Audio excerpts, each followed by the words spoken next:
Hello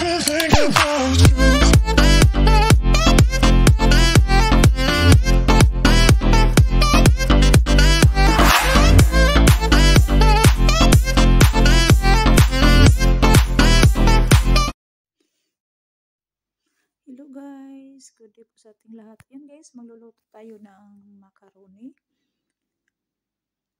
with minced beef.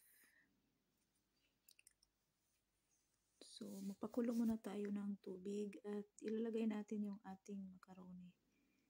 So, malalaking size yung ating macaroni ngayon guys. So, 2 pack ang ating lulutuin. So, ibang klase yung isa. Ibang style, 'di ba? Pero maganda siya tingnan guys. Tingnan nyo. Malalaking size ng ating macaroni ngayon. Yung isa, iba din yung style niya. At hinalo ko lang siya.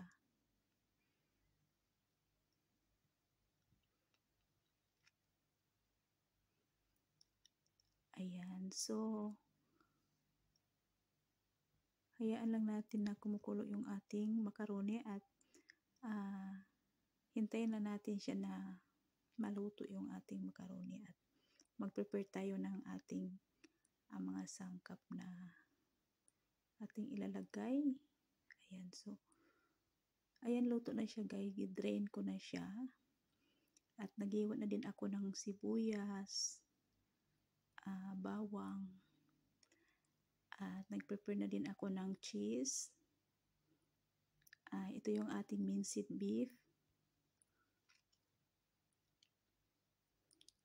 At lagyan natin siya ng, kasi gagawa ako ng sauce guys, lagyan ko siya ng tomato paste. Ayan, so yung blender na fresh na kamatis.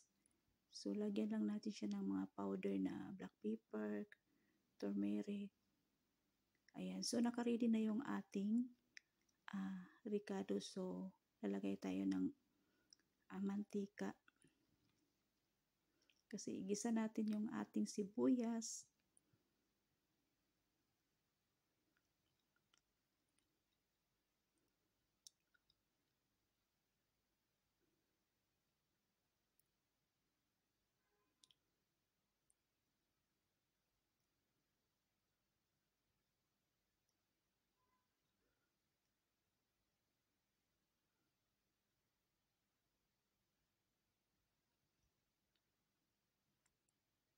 So ilagay din natin yung ating bawang.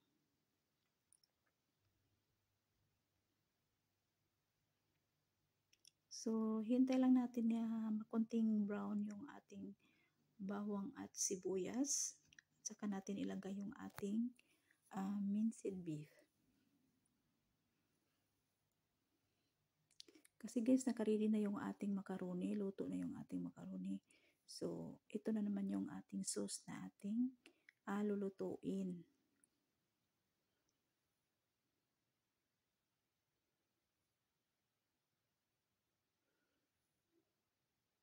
Ayan. So, halo-haloin lang natin siya para pantay yung pagkaluto yung ating bawang at sibuyas.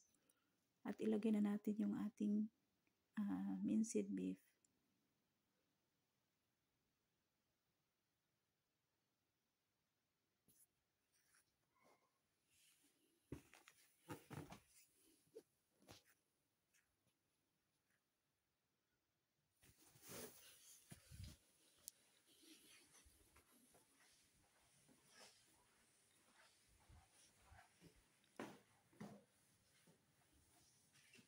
Ayan, so lagyan natin siya ng black pepper powder, turmeric,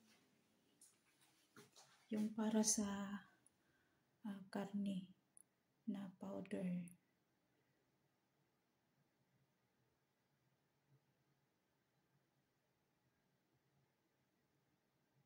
Ayan, so lagyan na natin siya ng mga spices ng ating karne.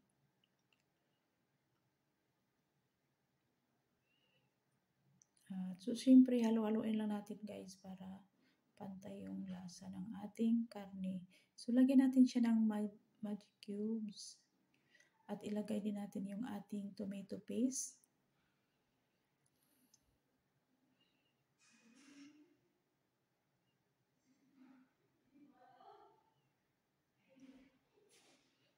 Ayan.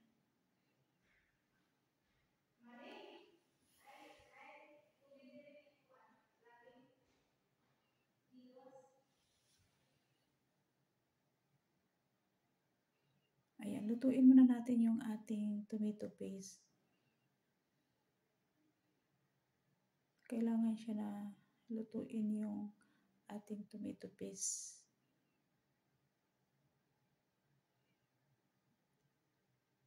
Ayan, so ilagay natin yung ating fresh na kamatis na ating i-blender.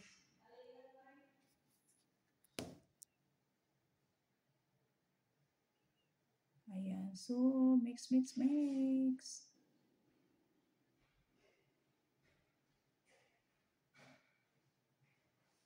Ayan na guys yung ating sauce ng ating macaroni. Yap, wala pa.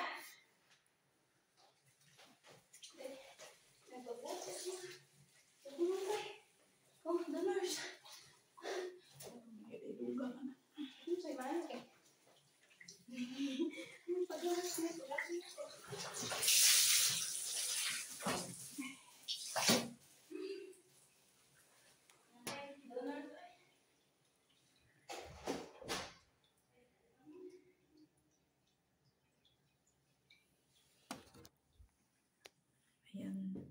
Ayan na yung ating sauce guys ng ating macaroni. So, i-mix na natin siya sa ating macaroni. Ihalo na natin siya lahat. Ayan. Mix, mix, mix.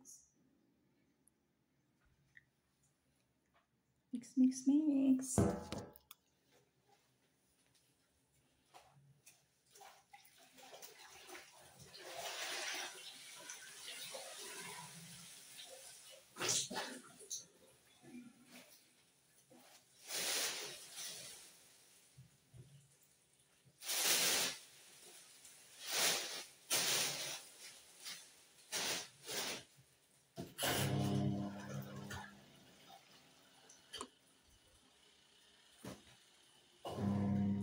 Ayan, so ito na yung guys yung ating macaroni.